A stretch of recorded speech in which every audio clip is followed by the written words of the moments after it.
Awal ide itu sebenarnya dari ibu. Ibu kan yang sering masak. Terus kita pengen punya usaha karena dari kantor sejak pandemi ini kan sudah jarang dipanggil untuk ke kantor. Nah, biar di rumah tetap punya penghasilan, tetap ada pemasukan gitu. Akhirnya buatlah yang simple, masakan macam-macam variasinya, tapi simple. Jadi pengemasannya, penyajiannya kayak gitu. Akhirnya terciptalah ide untuk rice bowl. Jadi makanan mulai dari Jepang, Korea, masakan Indonesia juga ada, tapi kita kemas dalam bentuk rice bowl gitu. Sebenarnya kan memang beda dari jurusan perkuliahan yang dulu saya ambil, karena ya itu tadi, karena dari kantor, dari tempat kerja saya itu sudah tidak apa ya, tidak membutuhkan lah ya istilahnya seperti itu.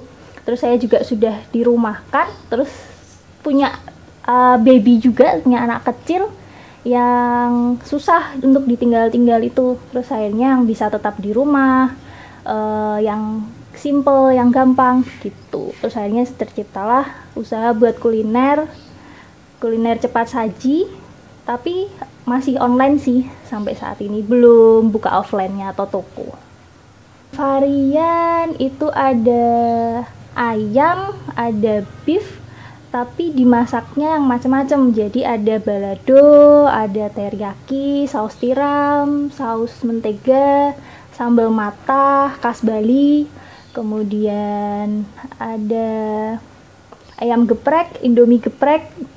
Biasanya kalau orang anak kos nih yang simpel-simpel biasanya pesannya indomie ayam geprek seperti itu. Untuk proses pembuatannya cukup gampang sih. Kita kan sebelumnya sudah bikin adonan ayam, kita bikin jadi frozen food dulu. Jadi kita bikin setengah matang kemudian frozen food. Jadi nanti ketika ada pemesan atau pembeli, jadi kita tinggal panasin ayamnya aja, kita gorengin matang. Kemudian untuk bumbunya ada bawang putih, bawang bombay, cabai besar seperti itu. Kemudian tinggal bumbu-bumbunya, kalau teriyaki ya kita bikin yang teriyaki, kalau balado untuk ulekan sambelnya seperti itu. Untuk sambal matah yang sedikit ribet sih sambal matah karena banyak ya, bahan-bahannya ada seperti bawang merah, serai, terus jeruk,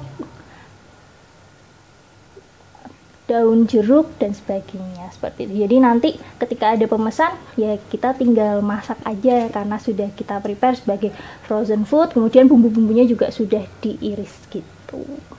Untuk jangkauan pembeli saat ini kita masih online, ada di GoFood, GrabFood, dan biasanya orang-orang terdekat sini pesan by WA, dari Instagram kita seperti itu. Banyakan anak kos deket sini karena sini kan juga ada kampus seperti itu.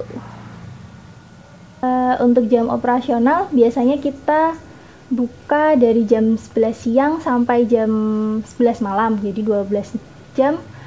Kemudian selama bulan puasa itu kita beralih jadi buka jam 1 siang sampai jam 3 subuh hari. Untuk belanja biasanya kita itu berangkat dari pagi. Jadi jam 6, jam 5 waktu buka pasar seperti itu kita berangkat ke pasar. Kemudian pulang prepare ya mungkin jam 9, jam 10 itu kita sudah siap, tapi biasanya belanja itu setiap seminggu sekali atau beberapa hari sekali tergantung ramai atau sepinya juga. Ya, sukanya itu awal buka usaha ini kan memang biar tidak kerja di luar, tidak meninggalkan anak seperti itu. Jadi buka di sini ya bisa tetap bareng sama anak, jadi jagain anak, tetap jualan, dapat penghasilan seperti itu. Kemudian untuk dukanya ya paling kalau lagi sepi, kemudian apalagi nih harga cabai kemarin sempat mahal banget, sedangkan harga untuk satu menu itu tidak kita naikkan seperti itu ya. Keuntungan menjadi sedikit seperti itu, tapi nggak apa-apa, yang penting masih berkah. Kemudian kita dapat teman baru juga sih karena menjualnya dari online. Kemudian ketemu bapak ojol-ojol nih gitu, saling berbagi pengalaman. Kadang ada juga yang nunggu makanan sambil cerita-cerita, atau ada juga saling memberi kayak waktu bukaan puasa gitu. Kemudian ada yang datang ya saling berbagi seperti itu. Harapan ya pastinya pingin semakin maju. Cita-cita saya tuh pingin bikin offline-nya juga, jadi pingin buka tokonya juga.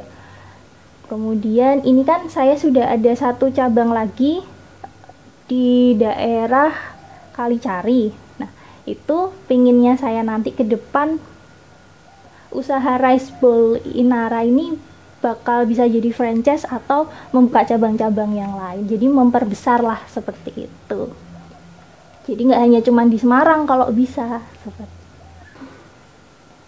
Buat teman-teman yang mungkin mau membuka usaha juga, apapun itu usahanya, selama yakin harus dibuat aja. Jadi nggak perlu takut usahanya itu bakal mungkin usahaku nggak laku atau mungkin peminatnya sedikit. Nah seperti itu harus dihilangkan sih pikiran seperti itu. Jadi apapun usahanya coba dulu aja. Kalau misalnya nggak dicoba itu pasti nggak akan tahu.